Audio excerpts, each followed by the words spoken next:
Бүгін халық заңгері жалпы республикалық акциясы өтті. Қазақстанның барлық аудан қалаларында әзірленген шара бір мезетте өткізілді.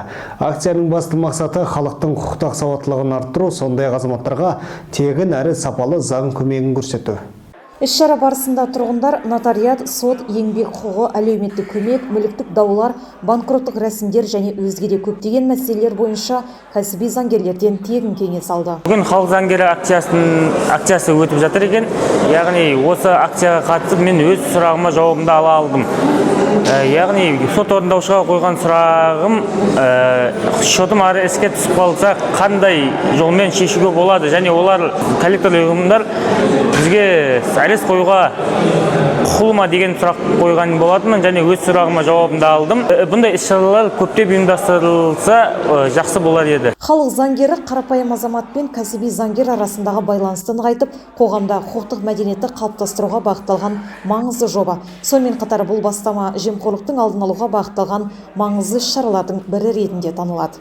Прокуратура өкілдері, адвокаттар, заңгерлер, нотариус, тергеушілер, адвокаттар, басқа да мемлекеттік орган өкілдері қатысып, тұрғындарды жеке қабылдап, конституциялық заң кеңесін беріп жатыр. Негізгі ұйымдастыру қолдаушы Қазақстан Республикасының үкіметі болып табылады, ал ұйымдастырушылар Қазақстан Республикасының сыбайлас жемқорлыққа қарсы агенттігі және Әділет министрлігі, басқа да білікті заңгерлер, адвокаттар осылар ұйымдастырушы болып табылады. Шараға қатысқан заңгерлер, адвокаттар, мемлекеттік қызметкерлер мен сот орындаушылары азаматтардың өтініштеріне жеке-жеке жауап беріп, құқықтық қолдау көрсетті. Республика бойынша акция өтіп жатыр. Халыққа заңгерлік көмек. Бүгін халық біршама келіп жатыр.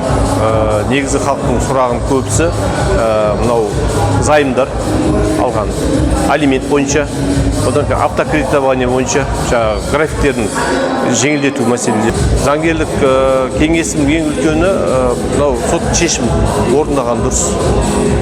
Себебі мынау билік, сот билігі сот шешім орындалуымен құнды. Осындай науқандарды құр жібермей пайдаланыңыздар.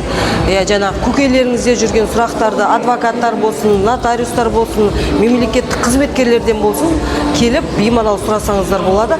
Барлықтарыңызды заңды, құқықты біліп жүруге шақырамын. Маған да бүгін бірнеше сұрақтар келді. Мұрагерлік жөнінде болсын, құқықтық кеңес жөнінде болсын. Жаңағы келген халық өз көкейлеріндегі сұрақтарына жауап тауып кетті деп ойлаймын. Бұл акция тек кеңес беру ғана емес, сонымен қатар халық пен билік арасындағы сенімді нығайтуға, қоғамда заңға деген құрметті арттыруға бағытталған маңызды алаң болды. Клара Шербайқызы, Ғани Оралбайұлы, ақпарат, Жетісай ауданынан.